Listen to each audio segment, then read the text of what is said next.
इस आदमी ने एक ही पल में पूरे 600 लोगों की जान लेने का फैसला कर लिया। उसने जहाज के भीतर लगा खतरनाक स्टील वायर ट्रैप चालू कर दिया। अगले ही पल जो भी उस रास्ते से गुजरा उसका शरीर बीच से 2 हिस्सों में कट गया। सिर्फ एक छोटी लड़की ही बच सकी, क्योंकि उसकी लंबाई इतनी कम थी कि वह तार के नीचे से निकल गई। इसके बाद पूरा जहाज रहस्यमयी तरीके से समुद्र में गायब हो गया और फिर अगले 40 साल तक उसका कोई सुराग नहीं मिला। करीब 40 साल बाद एक सल्वेज टीम को समुद्र के बीच वही लापता क्रूज शिप मिल गया। उसे देखकर पूरी टीम खुशी से भर उठी और बिना देर किए जहाज पर चढ़ गई। समुद्री कानून के अनुसार अंतर्राष्ट्रीय जल सीमा में मिलने वाला कोई भी लावारिस जहाज उसे खोजने वाले का हो जाता है, लेकिन उन्हें जरा भी अंदाजा नहीं था कि मौत पहले से उनका इंतजार कर रही थी। टीम ने जहाज की जांच शुरू की। तभी कप्तान की नजर जहाज के नाम पर पड़ी। वह हैरान रह गया। ये वही एंटोनिया जहाज था जो 40 साल पहले रहस्यमयी ढंग से गायब हुआ था। इसी दौरान टीम का एक सदस्य अचानक फिसल गया, लेकिन एलारा ने समय रहते उसका हाथ पकड़ लिया। उसे बचाते हुए एलारा की नजर दूर खड़ी एक छोटी लड़की पर पड़ी। वह बिना पलक झपकाए उसे देख रही थी, लेकिन जब एलारा ने दोबारा देखा वह रहस्यमयी लड़की गायब हो चुकी थी। टीम आगे बढ़ती रही। तभी एक सदस्य को एक डिजिटल घड़ी मिली, लेकिन एक बात ने सबको चौंका दिया।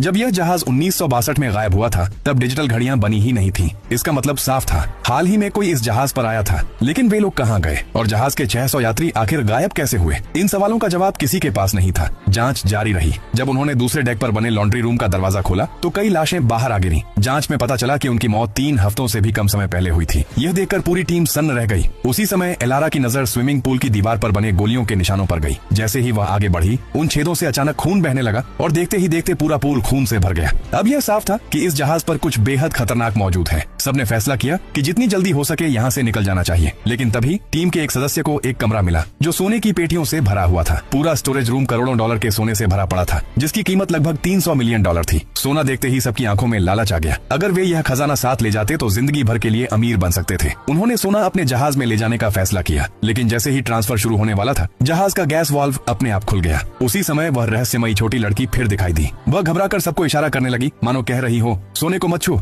यहाँ से निकल जाओ। लेकिन तभी एक काली परछाई अचानक उस पर टूट पड़ी और उसे जमीन पर गिरा दिया। अगले ही पल इंजन स्टार्ट होते ही जोरदार विस्फोट हुआ। धमाका इतना भयानक था कि उनका अपना जहाज पूरी तरह नष्ट हो गया। अब सभी उसी भूतिया जहाज एंटोनिया पर फंस चुके थे। आखिर उन्हें यकीन हो गया कि इस जहाज पर कोई बेहद अशुभ और खतरनाक शक्ति मौजूद है। सच जानने के लिए उन्होंने अलग अलग होकर सुराग तलाशने का फैसला किया। टीम का एक सदस्य मुख्य हॉल में पहुंचा, लेकिन जैसे ही उसने अंदर कदम रखा उसके चारों ओर का माहौल बदलने लगा। पूरा जहाज अचानक 40 साल पीछे चला गया। सब कुछ वैसा ही दिखाई देने लगा जैसा उस रात था जब जहाज गायब हुआ था। एक बेहद खूबसूरत गायिका उसके सामने आई। वह लगातार उसे शराब पिलाती रही जब तक कि वह पूरी तरह नशे में नहीं डूब गया। अब उसे समझ नहीं आ रहा था कि क्या सच है और क्या भ्रम। अचानक उसका पैर फिसला और वह सीधे लिफ्ट शाफ्ट में जा गिरा। टकराते ही उसकी वहीं मौत हो गई और उसी पल वह खूबसूरत गायिका एक भयानक राक्षसी रूप में बदल गई। उधर जहाज के दूसरे हिस्से में मौत का अगला खेल शुरू होने वाला था।